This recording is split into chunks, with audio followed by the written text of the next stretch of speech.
हज़रत दाता अली हुजवेरी रहमतुल्लाह ताला अलैह कश्फुल महजूब के अंदर लिखते हैं, हज़रत याह्या बिन मुआज़ रज़ियल्लाहु ताला अन्हु आप फरमाते हैं कि जब बंदा किसी दूसरे शख्स से रब ताला की रज़ा के लिए, मालिक की ख़ास इनायत के लिए जब बंदा किसी दूसरे शख्स से दोस्ती करता है, उसे अपने करीब करता है ना, फरमाया ऐसी दोस्ती की ज़रा पहचान सुनो। आप फरमाते हैं वो दोस्त निहायत बुरा है, ऐसी दोस्ती का कोई फ़ायदा नहीं। पता कौन सी दोस्ती?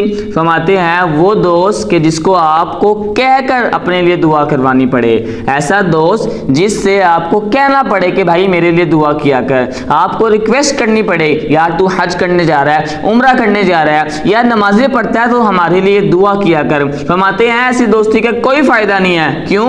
आगे वजह बयान फरमाई। फरमाते हैं कि जब बंदा रब ताला की रजा के लिए किसी दूसरे शख्स से दोस्ती करता है, उसको अपने करीब करता है, फरमाते हैं जब रब ताला के लिए दोस्ती होना, फिर बंदा दुआओं में भी अपने आप को भूल जाता है और उस शख्स को मुकद्दम करता है। फरमाते हैं जब तुझे ये हाजत महसूस हो ना कि फलां शख्स को कहकर अपने लिए दुआ करवानी पड़ती है, फरमाया ऐसी दोस्ती का कोई फायदा नहीं, ऐसी दोस्ती तेरी बेकार है। फिर फरमाते हैं वो दोस्त भी बड़ा ही बुरा है कि जिसको खुश रखने के लिए उसकी खातिर तवाज़ु करनी पड़े, उसके उठने बैठने, उसके खाने पीने का भूत आपके सर पर हर वक्त सवार है। यार वो फलां शख्स में से नाराज़ी ना हो जाए, यार मेरी जुबान से कहीं कोई लफ्ज़ ना निकल जाए कि जिससे वो नाराज़गी का इजहार कर दे।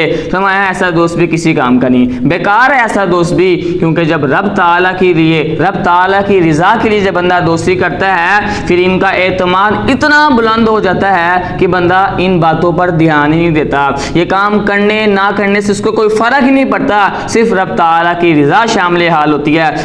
बंदा यही चाहता है यार किसी न किसी तरीके से मेरा मालिक राजी हो जाए। और फिर फरमाते हैं ऐसा दोस्त भी किसी काम का नहीं। जब आपसे कोई छोटी सी ज्यादती हो जाए, आपसे कोई छोटी सी जनाब बेपरवाही हो जाए, उसके हाथ में जनाब छोटी सी कोई गलती हो जाए और फिर आपको जनाब उससे सॉरी करनी पड़े, आपको उससे जनाब माफ़ी मांगनी पड़े और फिर कहीं जाके वो शख्स राजी हो, फरमाया ऐसा दोस्त भी किसी काम का नहीं है। क्योंकि जब बंदा रब ताला की रज़ा के लिए दोस्ती करता है, बंदा इन कामों की तरफ देखता भी नहीं है। यहाँ बंदे से गलती होती है, सामने वाला बंदा रब ताला की रज़ा के लिए उसको फौरन मुआफ़ कर देता है। यह है रब ताला के लिए दोस्ती करने का मकसद। फरमाते हैं और वो बंदा जिसका दुनियावी मकसद के लिए जनाब जो दोस्ती करता है, ऐसा शख्स इन बातों का ख्याल रखता है। वो तो जनाब बहाने तलाश करता है कि जनाब इसने ये काम भी ऐसा किया, इसने वो काम भी ऐसा किया, इसने फलां वक़्त में फलां काम भी ऐसा किया था जनाब। वो जनाब दोस्ती तोड़ने के जनाब फिर बहाने तलाश करता रहता है। लेकिन जो शख्स रब ताला की रज़ा के लिए दोस्ती करते हैं, वो इन कामों की तरफ ध्यान ही नहीं देते। इसीलिए मेरे नबी सल्लल्लाहु अलैहि वसल्लम ने इरशाद फरमाया था, अर्रजुलु अला दीनी खलीलिही, कि आदमी अपने दोस्त के दीन पर होता है। फलयंजुर अहदुकुम मन युखालिली,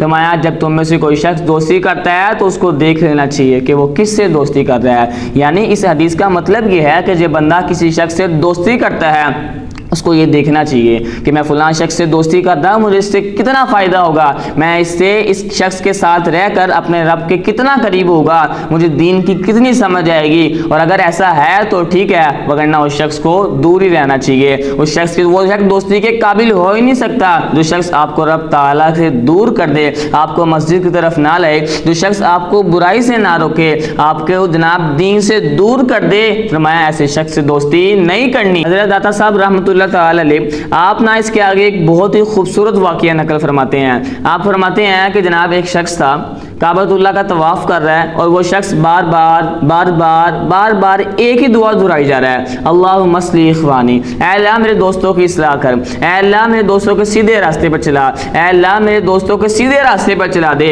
और वो शख्स तवाफ़ कर ही जा रहा है और बार बार एक ही दुआ दोहराई जा रहा है। इर्द गिर्द के लोगों ने देखा ये क्या माजरा है, ये शख्स जनाब तवाफ़ भी करी जा रहा है और एक ही दुआ अपने दोस्तों के लिए जनाब करी जा रहा है। तो उन लोगों ने उसे रोका और पूछा कि हम तुझे मुसलसल देख रहे हैं कि तू काबतुल्लाह का तवाफ करी जा रहा है और अपने दोस्तों के लिए दुआ करी जा रहा है, ऐसा क्यों कर रहा है, क्या माजरा है, तू काबतुल्लाह में जनाब खड़ा हुआ है, तू अपने लिए कोई दुआ क्यों नहीं कर रहा।